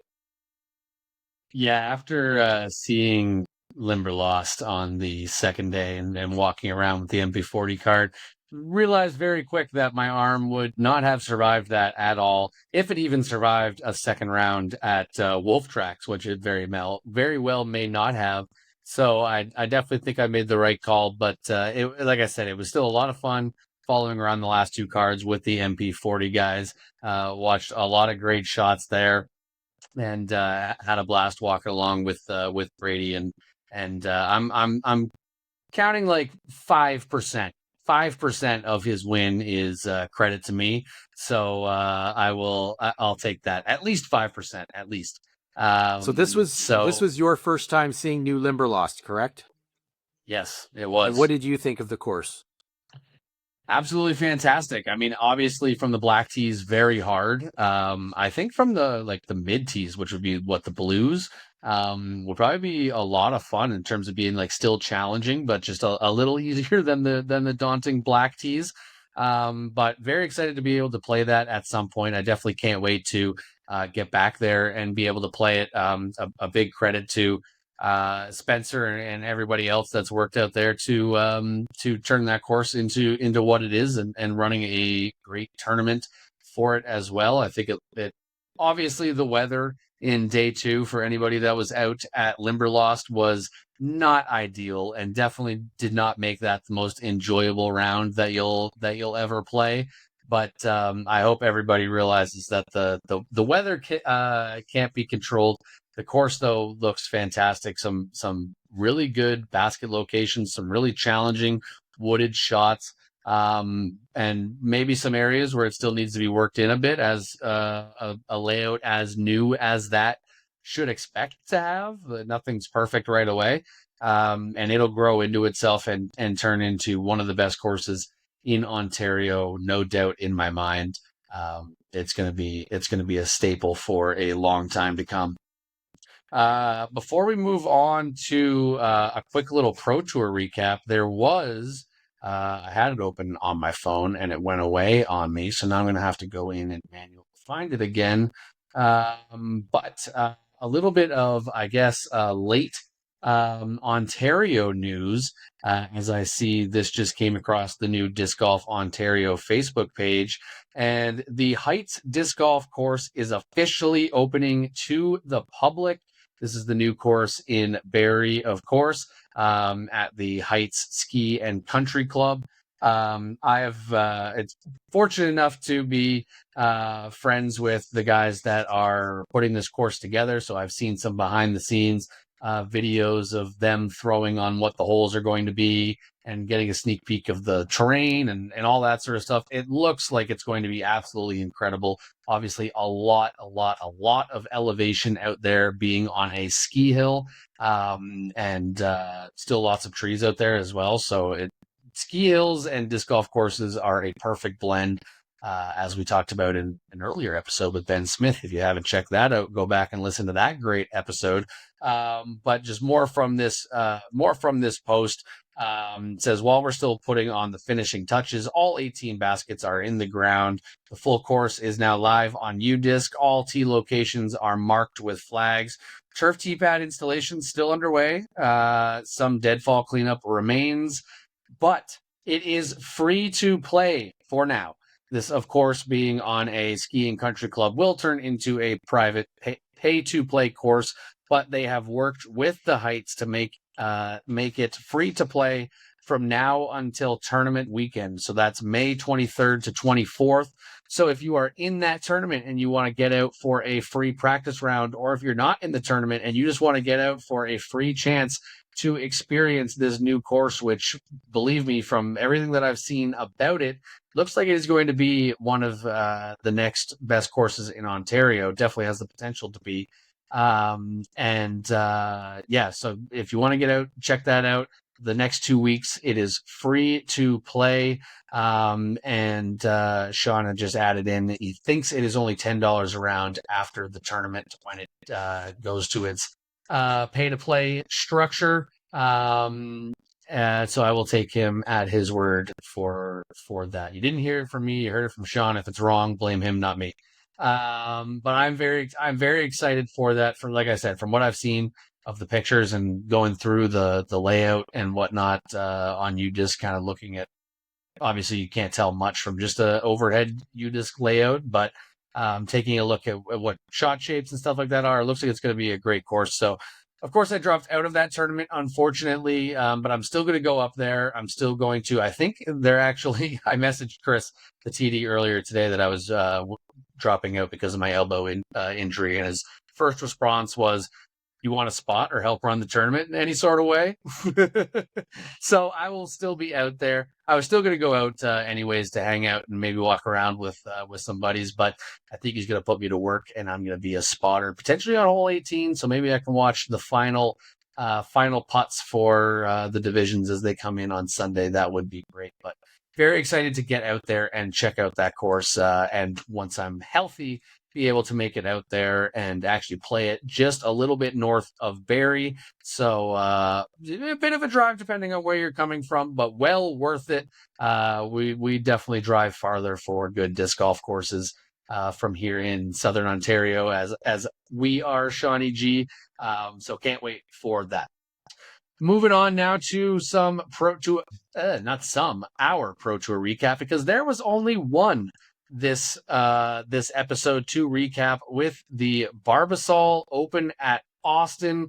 This was the first DGPT DGPT Plus event of the season. I'm pretty sure. I don't think there was another 4-round non-major yet. And in the FPO division, Silva Saarinen had the lead after round 1, after round 2, after round 3. She had a 3-shot lead, but after round 4, she did not. As Owen Scoggins, the dog, shoots a 10 under in the final round, 10-11 rated. To come from behind. She goes bogey free. She goes 11 for 11 from C1X putting in the final round, 50%, 4 for 8 from C2 in the final round. Just a classic own performance. And she becomes the first FPO player to have multiple wins this year. after we started the first, 6 events with 6 different winners to start the season. Absolutely crazy start in FPO, but Owen is the first to get to 2 wins, and I guess by default that would probably make her the current favorite for FPO Player of the Year. Of course, lots and lots of season left on that. Over on the MPO side, we had Ezra Robinson leading after round 1, Luke Humphreys leading by a stroke over Clay Edwards after round 2. Absolute insane top of the leaderboard. Luke Humphreys shooting a 1080 rated -14. Crazy round. Bogey free, 14 birdies. But after the third round, it was Kyle Klein with a 1-stroke lead over Evan Scott and Ezra Robinson. But then the final round happened, and just one of the coolest, I couldn't wait to rush to watch the Jomez footage when it came out the final day. The most I've been excited for post-round coverage in a very long time. Of course, I was away for the weekend, so I wasn't able to watch any of the live footage. But once I saw the results, Shawnee G sent the winner to our group chat. Once I saw that, I knew I just couldn't wait to watch everything that happened, because Paul Ulibarri pulls out the win. He shoots a -9 final round, 1062, to send things to a playoff against Ezra Robinson, and then just absolutely dissects the first playoff hole. They played hole 18 again, and he just has the perfect tee shot, a perfect approach to give him like a 15-foot putt for the win. And Paul Ulibarri is not missing those. And then just everybody, a big hug from Ezra, who he just beat in the playoff, and then player after player after player joining in on this big mass group hug celebration with him. It was so cool to see Big Germ getting in there and giving him, picking him up, both arms around him, giving him just a big hug. I know Yuli said in the Jomez video afterwards, when they were watching that, he said it was the best embrace he's had in years. Also just hilarious to be reminded of the size difference between Big Germ and Yuli. They are very, very different heights, to say the least, but just such a cool thing to see.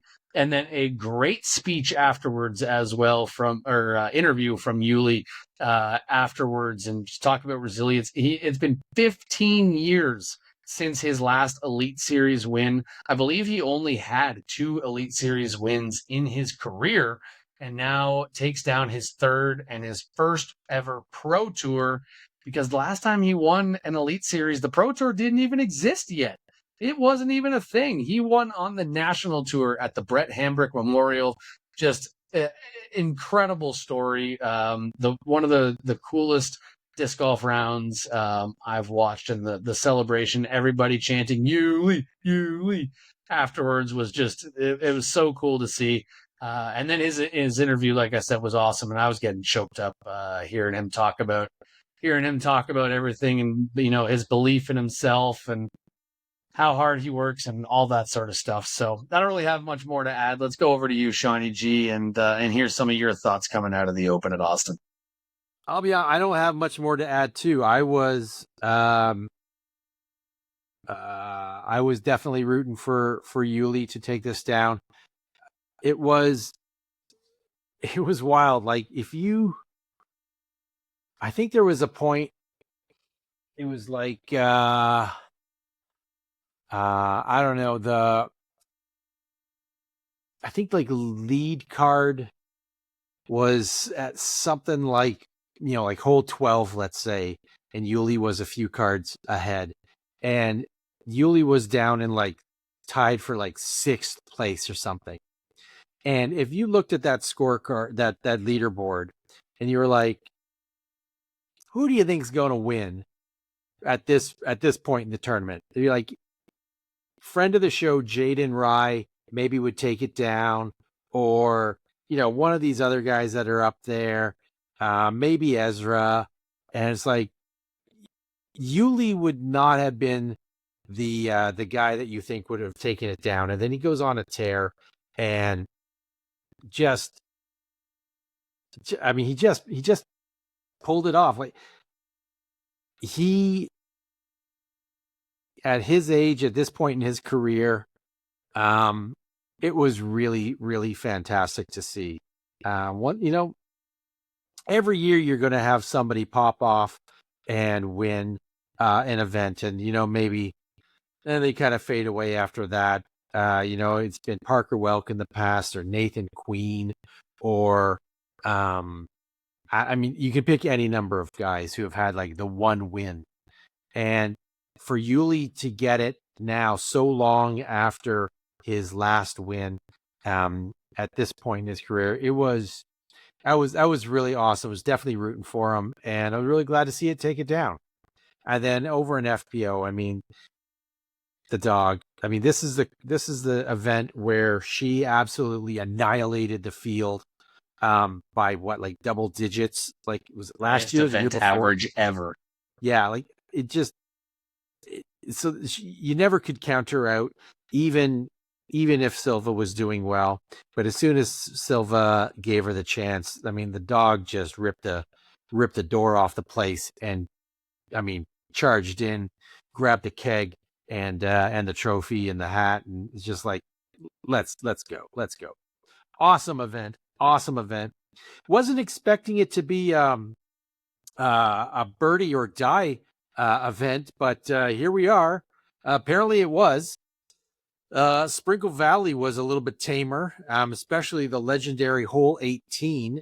Kind of neutered it a little bit by adding hazard instead of OB in the approach. But I think it made for a better hole, even if it was nerfed a little bit. It wasn't the worst hole on tour anymore by any stretch. And Harvey Pennick, that's a fun course to watch a tournament at. It's Shredfest, absolute Shredfest. Really, really fun tournament. Definitely one you should go back and watch the Joe Mez, or watch the full round if you've got DGN, because you're going to see some wild back and forth, and runs up the leaderboard and then falls off. Simon Lizotte early on was blasting classic Simon lines all over Sprinkle Valley. It was just really, really fun to watch. He absolutely came out hot and shredding.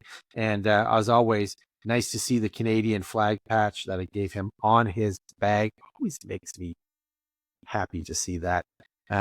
Maybe this will be the last time I mention that, but I would not count on it.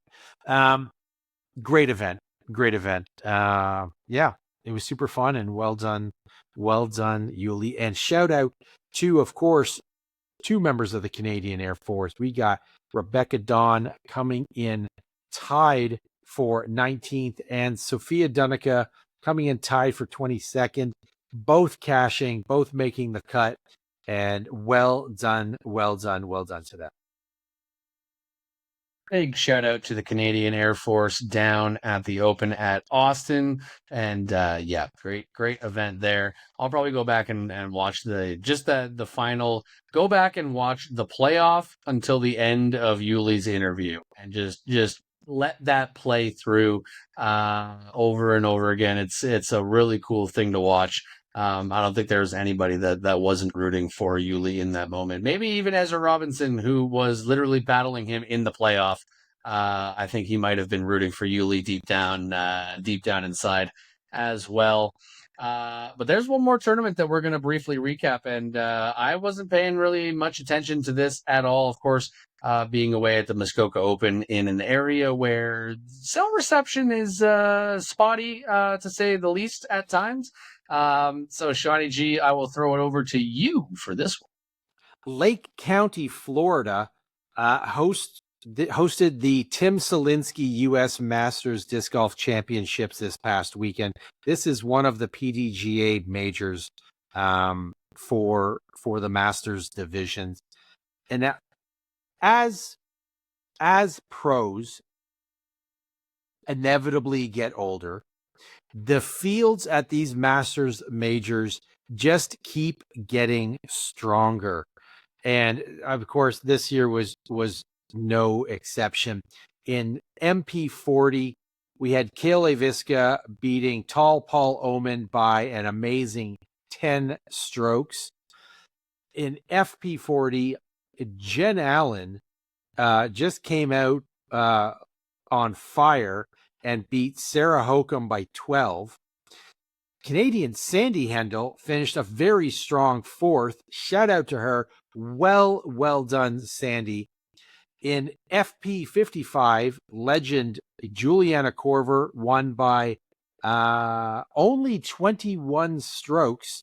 So, it was a close battle on that one. And FP60 saw friend of the pod, Elaine King, taking it down by 13 strokes. The weather in Central Florida this time of year can start getting a bit hectic, and this past weekend, it was no exception. There was rain, there was lightning. They had bad weather delays, unfortunately. And it was bad enough that friend of the pod, Marty Hendel, he had to DNF on the final day because he had to catch his flight home to Canada. It's too bad, but what do you do? I've played the courses. I've played the courses down there in Florida a number of times, Champions Point and the Green Gauntlet, and there are a couple others. Really, really fun courses. Classic kind of old Florida, playing under big live oak trees, park style, crazy tunnels. Super, super fun. Well done to all the players for their first Masters Major of the year. And I don't think Robbie has anything to add to that. Robbie is shaking his head. And so that's going to do us for episode 61 of Missed Mando. Want to give a shout out to everybody out there playing this week, whether you're playing the Blackfly Legends with me either today or yesterday or whenever, or if you are playing the Blackfly Fling as well, or next weekend, or Foxwood, of course, Foxwood. Yes, I was just about to jump in and interrupt you to say that I did forget one thing that I wanted to add, which is, of course, the Foxwood Open is this weekend, an A-tier tournament, a huge tournament. There's some pros coming up from the States in the pro divisions. I know they always welcome spectators out there. In the past, I have, for the final round in MPO, rented a cart and followed around the pros, which is always an absolute blast to do. So if you're not playing in the event, you can certainly make your way out there and spectate some great disc golf. It's definitely a fun course to spectate on, especially with the pros, because they can just launch some absolutely insane bombs out on that course. I haven't looked at the weather, so not sure what it's going to be like this coming weekend, but hopefully some good weather for that as well. And just wanted to give a big shout out to everybody involved in that tournament. There's going to be a crokinole tournament there as well, following in line with the crokinole tournament that we've seen pop up at the RIP and Canadian Nationals. This, of course, being a tournament that Daryl Bankus is involved in. Doesn't surprise me they're moving over there. I think I saw earlier there's a custom Foxwood Open crokinole board. I don't know if that's just for play or if that's something that you can win. Might be the trophy for the crokinole tournament, which is absolutely awesome. Jeremy Tracy of Tracy Boards with his crokinole boards. Absolutely fantastic. So big shout out to, of course, Sean O'Reilly, Daryl, and everybody out there for Foxwood. I had to withdraw, unfortunately, but I will still be out there. I'll be rooting on some friends. I'll be watching the pros. I'll be having a good time regardless. So yeah, Foxwood Open coming up. Big A tier, one of the best in Canada. So make it out if you can. And good luck to everybody competing. So if you're at Foxwood, if you're playing the Brantford Rising Stars Classic on the Little Heisers Tour down at Mohawk, or maybe you're playing the Great Escape at Maryland Bell Park next Wednesday, or that new course, the Heights Slopeside Sling, or maybe the CWE in St. Catharines because you're Elaine King, or could even be the St. Thomas Masters or the Leia Disc Dog Memorial. Maybe you're at the Eddyville Super Spin Glitch World Championship qualifier, or maybe the qualifier for the Glitch World Championships at Haute Goat, or maybe even the Chain Masters Kempville Women's Open, or you're doing the Playing in My Shoes events, or you're, I don't know, the Madeline Kerr Memorial Disc Golf Tournament down in Niagara on the lake. Who knows? You're rumbling up on the Raspberry Rumble. You could be anywhere playing these next 2 weeks. Get out there, have fun, take them down, win some money, maybe win some prizes, get some players pack, have a great time, be a great card mate, and we will see you out on the course. Didn't get the button back. Dang it.